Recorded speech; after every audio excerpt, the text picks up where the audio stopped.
नातवाईकाच्या घरी होतो।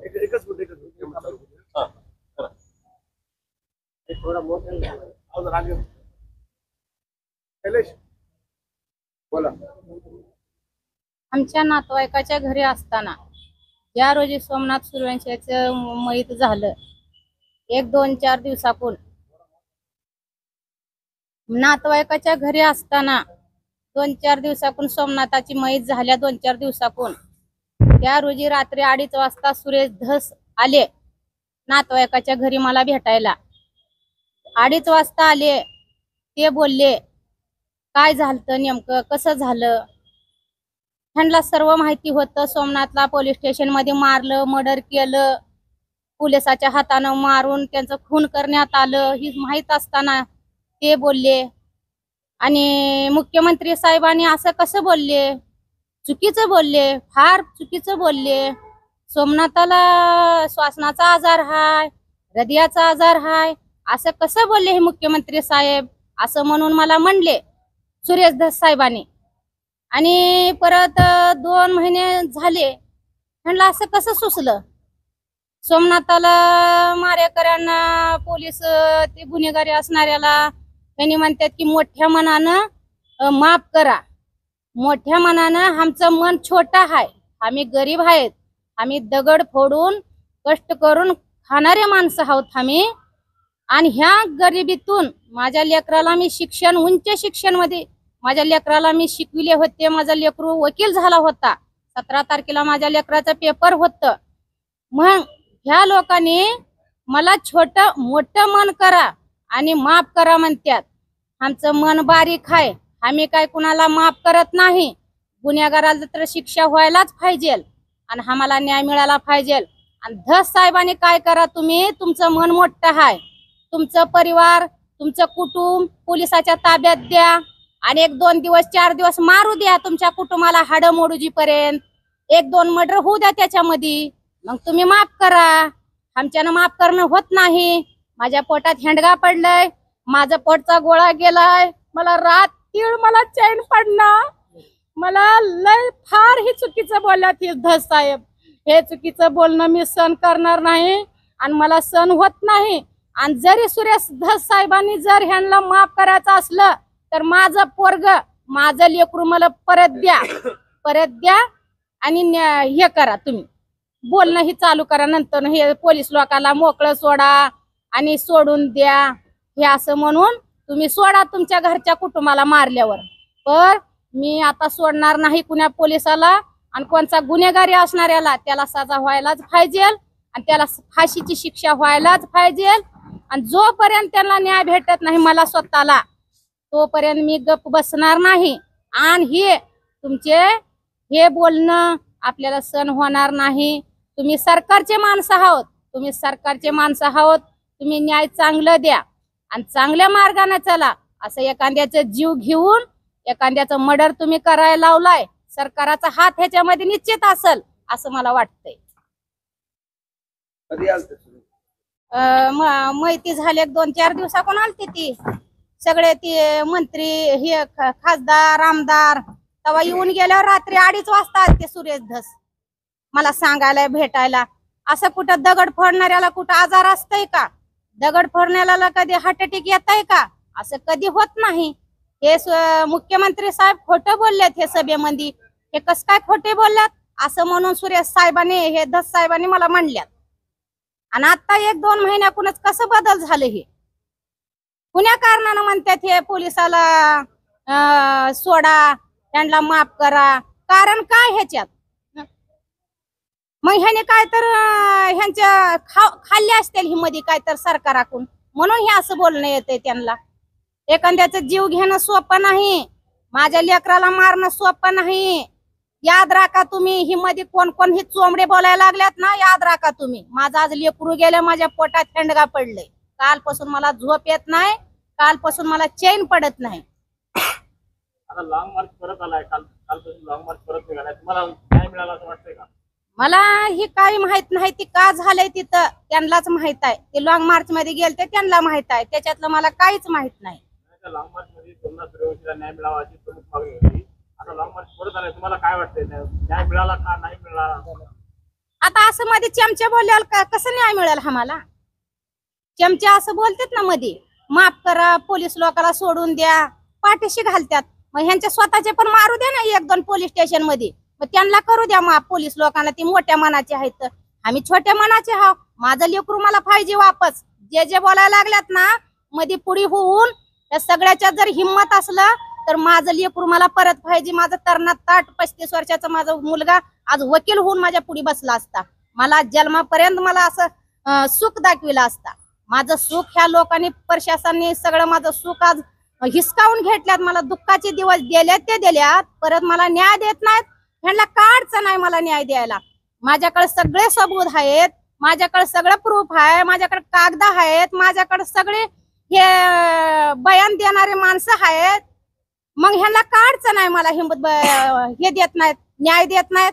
ह्यांना काही अडचण असेल पोलीस अधिकारी धस आमच्या पाहुण्याच्या घरी भेटले, इथंच भेटले, परभणीतच. हो, परभणीतच रात्री 2:30 वाजता आले.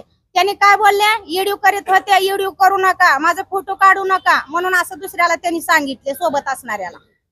रात्री 2:30 वाजता येऊन हे असं बोलून गेले आणि परत असं बोलतात. असं बोलायला नकोय. सत्याच्या मार्गाने चला आणि सत्य न्याय मिळवून द्या. पोलीस कर्मचारी निलंबित झाले, ते निलंबित आपल्याला ते मान्य नाही. त्यांना कधी सजा भेटेल, फाशीची कदा शिक्षा होईल ना त्यांना, तेव्हा आपल्याला मान्य आहे. तोपर्यंत मी हे नाही, मला मान्य नाही. त्यांच्यावरती मनस्वादाचा गुन्हा लावा, त्याला फाशीची शिक्षा द्या आणि ज्या माणसाने संविधान तोडलंय त्याच्यावरती देशद्रोहाचा गुन्हा दाखल करा. आणि ह्याच्यामध्ये कोण कोण मुलं मारलेले आहेत ना, सगळे फ्रॅक्चर झाल्यात, हात मोडल्यात, पाय मोडल्यात. त्यांनी आज सध्या त्यांनी बसून आहेत. त्यांना जेवता येत नाही, बसता येत नाही. त्या लेकरावर सोमनाथाबरोबर असलेले लेकर त्याला मारलेले, सोमनाथाला त्याच्या समोर मारल्यात आणि त्याच्या समोर सोमनाथाचं मर्डर केलं त्यांनी. त्या लेकराचे पण हे सगळे सरकारने गुन्हे महाग घ्यायला सांगा. आणि सुरेश धस साहेब हे जे बोलतायत ते पूर्णपणे चुकीचं आहे. आणि ते नेता जे आहे हे गरिबांचा नेता नाही, तर हे गुन्हेगाराचा नेता आहे. आणि सरकार देखील गरिबाचं नाही. न्याय कधी मिळवून देणार? हे असं 1 तर 2 महिने झालं आणि आणखी न्याय काहीच नाही. कसल्याच प्रकारची चौकशी नाही, पोलीस स्टेशन मध्ये कसल्याच प्रकारची माहिती दिली जात नाही. असं का होतंय माझ्या भावाबरोबर? आणि कित्येक मुलं आहेत त्यांचे हातपाय फ्रॅक्चर झालेले आहेत, त्यांना मारून त्यांचे हातपाय तोडलेले आहेत. त्यांच्या आई वडिलांना ते मुलं कसं सांभाळतील? हे पोलीस प्रशासनानं अति केलेलं आहे. आणि जे आहे हे सरकार हे गुन्हेगाराचं सरकार आहे. कारण आम्ही शांततेच्या मार्गाने चाललो होतो. आणि सुरेश धस जे आहेत हे म्हणतात ना, इथं बीडला आले होते फडणवीस साहेब, तर माझ्या मागे फडणवीस साहेबांचा आशीर्वाद आहे. तुमच्या मागे फडणवीस साहेबांचा आशीर्वाद असेल तर माझ्यासोबत माझं संविधान आहे, डॉक्टर बाबासाहेब आंबेडकरांचा आशीर्वाद आहे आणि महात्मा गौतम बुद्ध आहेत. म्हणून आम्ही शांततेच्या मार्गाने चाललो. या शांततेचं परिवर्तन जर वादळात झालं तर हे सरकारला खूप महागात पडेल आणि हे वादळ रोखता येणार नाही. कारण आम्ही सुशिक्षित आहोत म्हणून, शांत आहोत म्हणून तुम्ही फायदा घेताय का? आम्ही सुशिक्षित लोक, आम्ही विद्यार्थी लोक जर हातामध्ये पेन वही न घेता हातामध्ये जर शस्त्र घेतलो तर सरकारला रोखणं खूप मोठं मुश्किल होईल. आणि गुन्हेगाराची संख्या वाढवायची नसेल तर लवकरात लवकर न्याय द्या, नाहीतर गुन्हेगाराची संख्या हे वाढणार. आणि ज्या दिवशी गुन्हेगाराची संख्या वाढली त्या दिवशी तुमच्या अधिकाऱ्याच्या डेड बॉड्या ज्या आहेत ते खुले रस्त्यावरती दिसतील. तेव्हा आपले सुरेश धस साहेब जे आहेत तेव्हा असंच माफ करतील का गुन्हेगाराला? हे पण आम्हाला बघायचं आहे. कारण जेव्हा अधिकाऱ्याच्या डेड बॉड्या दिसतील ना तेव्हा कळेल की सरकारला की खरंच हे जे बोलले ते चूक, माफ करा म्हणून धस साहेब हे पूर्णपणे चुकीचं आहे. तेव्हा सरकारच्या लक्षात येईल. म्हणून आम्हाला आमची एकच मागणी आहे, जोपर्यंत न्याय भेटत नाही आणि तोपर्यंत आम्ही थांबणार नाही. आणि आम्ही सध्या शांततेच्या मार्गाने चाललोय, म्हणजे महात्मा गौतम बुद्धाच्या मार्गाने चाललोय. हे सरकारनं लक्षात घ्यावं. आणि शांतता खूप भयानक असतं, याचं जर वादळ जर परिवर्तन झालं तर ह्याला नक्कीच जबाबदार हे सरकारच राहणार, एवढंच सांगतो.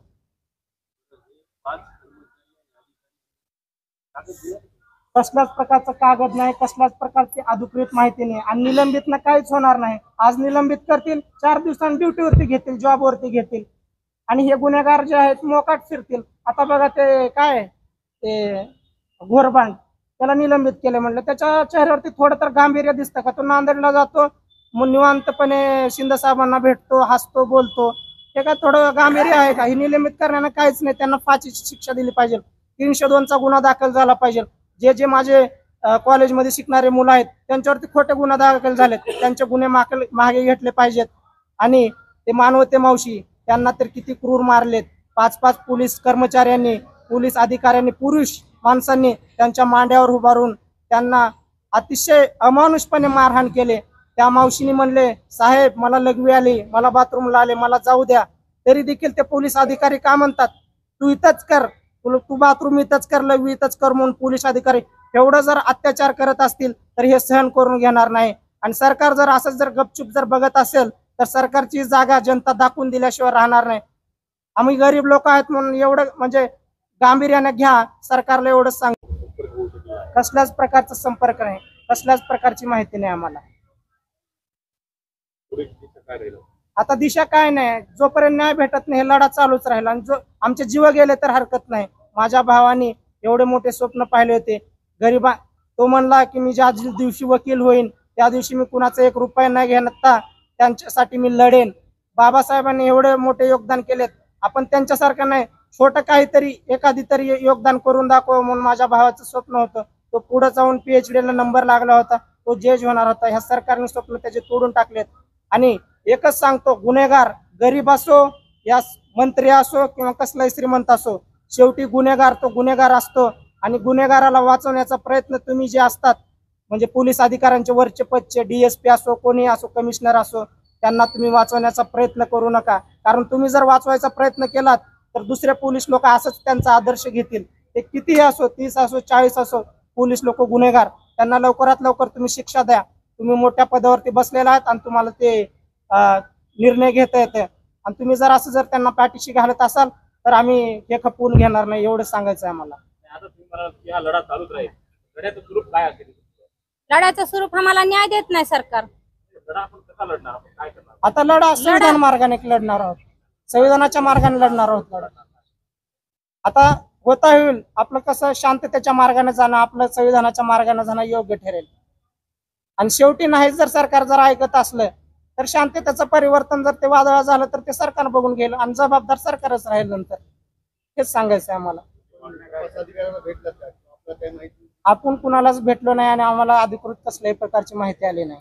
असं जर माझ्या भावाचं जर म्हणजे न्याय जर नाही जर भेटला तर प्रत्येक मुलाचा जीव जाईल आणि प्रत्येक घरी सोमनाथासारखं त्यांना रडावं लागणार आणि प्रत्येक घरी दुःखाचं डोंगर हे कोसळल्याशिवाय राहणार नाही. हे कुठेतरी जाऊन अन्याय थांबलं पाहिजे.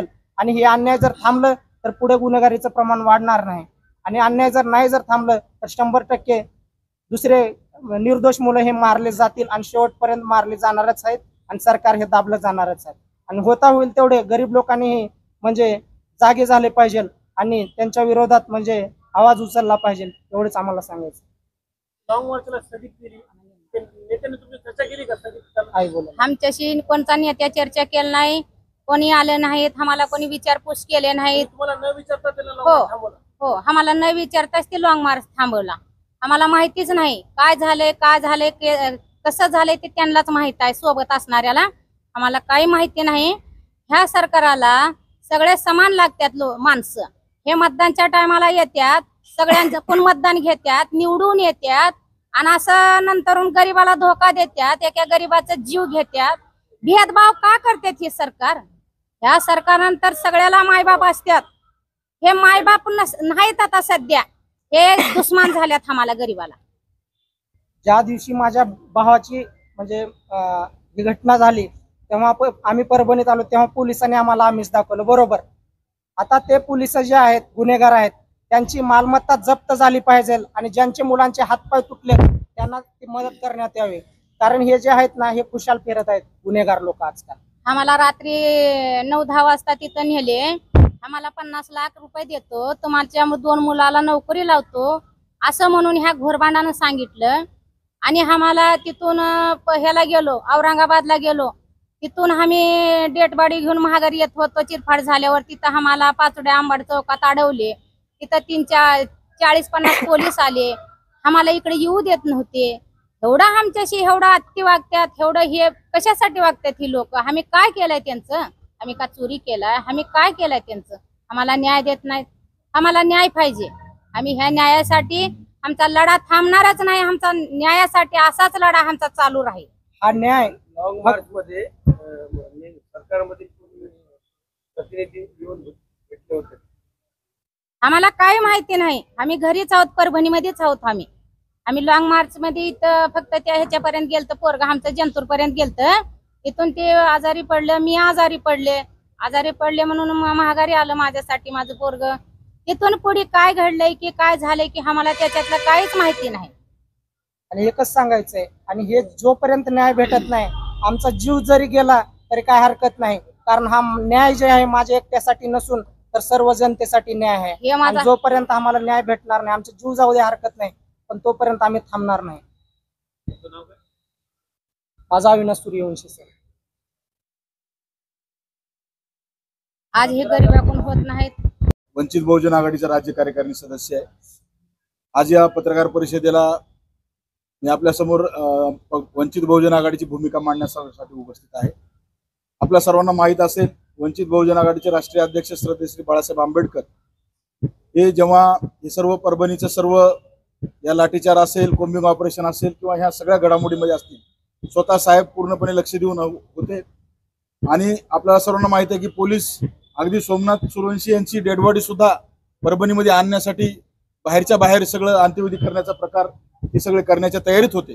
सरदेव बाळासाहेब आंबेडकर इथं स्वतः उपस्थित असल्यामुळे या सर्व गोष्टी पोलिसांच्या धुडकावून लावून आणि त्या दिवशी प्रशासनानं पूर्णपणे जे काही 4-5 लोकांना सस्पेंड करायची कारवाई झाली की त्या ठिकाणी त्याच्यामध्ये साहेबांचा मोठा त्यामध्ये रोल आहे. मी या ठिकाणी आज एवढ्यासाठी उपस्थित आहे, कोणत्या पक्षाने कोण काय आंदोलन करावं, कोणी लॉंग मार्च करावं हा जास्तचा प्रत्येकाचा प्रश्न आहे. सगळ्यांनी त्या पद्धतीने आहे.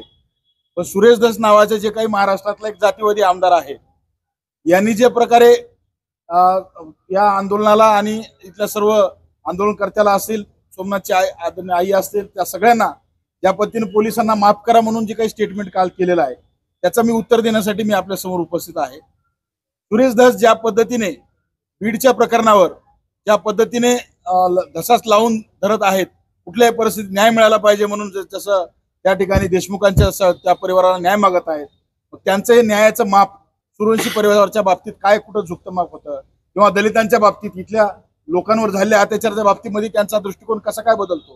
म्हणजे याचा अर्थ तुमचं ते लेकरू आणि आमचं ते कार्ट अशा पद्धतीची भूमिका सुरेश धस यांची आहे का? की म्हणजे तुम्ही एखाद्या अत्याचारावर झालेल्या त्याची जात बघणार आहात का? ही सगळं प्रश्न मोठा प्रश्न निर्माण होतो. तुम्ही स्वजातीचं एखाद्या अत्याचाराला तुम्ही टोकाची भूमिका घेता आणि इथं दलित असतील, ओबीसी असतील, भटके विमुक्तावर झालेले जे काही अत्याचार आहेत याच्याबद्दल तुम्हाला काही भूमिका नाही का? त्याची तडजोड करून घेताय का? किंवा मग पोलीस अधिकारी तुमच्या जातीचे आहेत का? मग हा सुद्धा प्रश्न माझ्यासारख्या कार्यकर्त्यात त्या ठिकाणी निर्माण केला जातो. म्हणजे हे सर्व आंदोलन कोण्या पद्धतीने चाललंय? म्हणजे आंदोलन मरणाऱ्याची जात पाहून तुम्ही लढत आहात का? हा माझा त्या ठिकाणी त्यांना सवाल आहे. वंचित बहुजन आघाडी पूर्णपणे परभणीमधील सर्व संविधानप्रेमी जनतेवर झालेला हल्ला, इथल्या सर्व बहुजनांवर झालेल्या हल्ल्याच्या बाबतीत सक्षमपणे सोबत आहे. सोमनाथ सूर्यवंशी यांच्या कुटुंबियासोबत खंबीरपणे वंचित बहुजन आघाडी आहे. आम्ही सर्व घडामोडीवर लक्ष ठेवून आहोत आणि राज्य पातळीवर आमचं सगळीकडे ज्या ज्या पद्धतीने जशा पद्धतीनं आमचा लढा पूर्णपणे चालू आहे. आणि त्या